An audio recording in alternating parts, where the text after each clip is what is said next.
First হয় এবং তার প্রতিযোগীরা অনেক বেশি পড়াশোনা করার পরেও এক্সামে তার চাইতে বেশি নম্বর পায় না। তো এই টপার স্টুডেন্টটি আসলে পড়াশোনার ক্ষেত্রে ঠিক কোন পদ্ধতিগুলো অনুসরণ করে যেগুলো তাকে অন্য সকল স্টুডেন্টদের চাইতে সর্বদা এগিয়ে রাখে? আপনি একটু খেয়াল করলেই বুঝতে পারবেন এই স্টুডেন্টটি সারাদিন শুধু যে পড়াশোনা করে এমনটাও কিন্তু নয়। সেও অন্যদের মতো খেলাধুলা করে, বন্ধুদের সাথে সময় কাটায়, টিভি দেখে, কিন্তু প্রতিদিন পড়ার পাশাপাশি এত কিছু করার পরেও রেজাল্টের দিন দেখা যায় সেই ক্লাসের টপার হয়। তাই যদি আপনিও টপার স্টুডেন্টের ক্লাসে ফার্স্ট হবার সেই সিক্রেট ট্রিক্স গুলোকে জানার মাধ্যমে নিজেও ক্লাসে টপার হতে চান, তবে আজকের এই ভিডিওটি খুবই মনোযোগ সহকারে প্রথম থেকে একটানা একেবারে শেষ পর্যন্ত দেখতে থাকুন। তো চলুন শুরু করা যাক।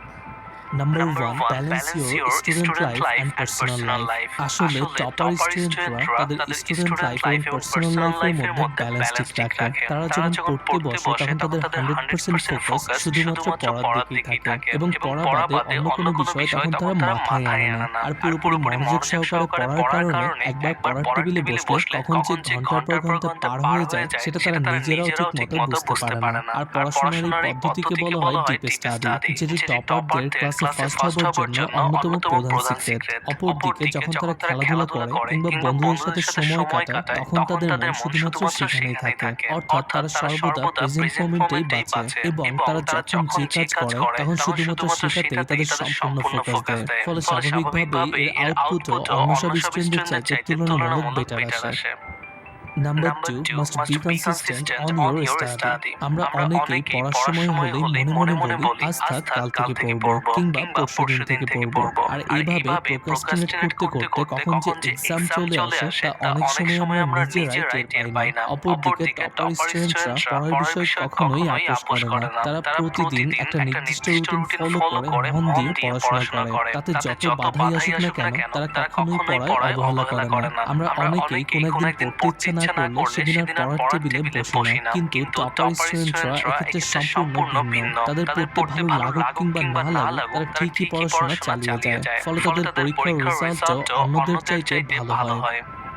Number 3, try to understand topic while studying. বন্ধুরা, যে কোনো টপিক পড়ার শুধুমাত্র দুটো উপায় আছে। প্রথমটি হলো সেই টপিকটিকে না বুঝে হুবহু মুখস্থ করা, আর দ্বিতীয়টি হলো বইয়ের প্রতিটি টপিক খুব ভালোভাবে বুঝে আয়ত্ত করা। এখন আপনি যদি প্রথম অপশনটির মতো বইয়ের টপিক এবং কনসেপ্টগুলোকে না বুঝে শুধুমাত্র মুখস্থ করেন, তবে আপনি পরীক্ষায় পাস করলেও খুব একটা বেশি নম্বর পাবেন না। কারণ প্রশ্নকর্তা পরীক্ষার প্রশ্ন একটু কঠিন করলে কিংবা ঘুরিয়ে দিলে তখন আর মুখস্থ কাজ হবে না। অপরদিকে যদি আপনি দ্বিতীয় অপশনটির মতো বইয়ের প্রতিটি টপিক এবং কনসেপ্ট খুব ভালোভাবে বুঝে আয়ত্ত করেন, তবে পরীক্ষার হলে প্রশ্ন যতই কঠিন আসুক না কেন আপনি খুব সহজেই সেগুলোর উত্তর করতে পারবেন। ফলে সেই পরীক্ষায় আপনি স্বাভাবিকভাবেই অনেক বেশি নম্বর পাবেন, যা আপনাকে ক্লাসে ফার্স্ট হতে অনেক বেশি সাহায্য করবে।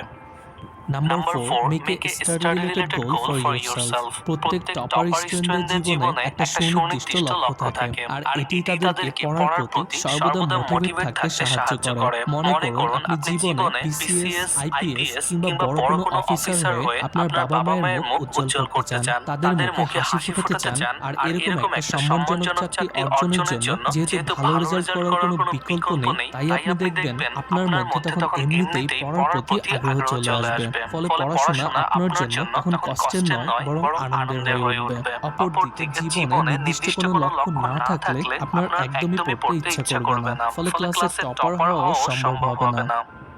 তো বন্ধুরা, আজ থেকেই এই 4টি টিপস ফলো করে নিয়মিত স্টাডি করুন। আশা করি ক্লাসের পরবর্তী টপার আপনি হবেন। স্যার বাংলা কি?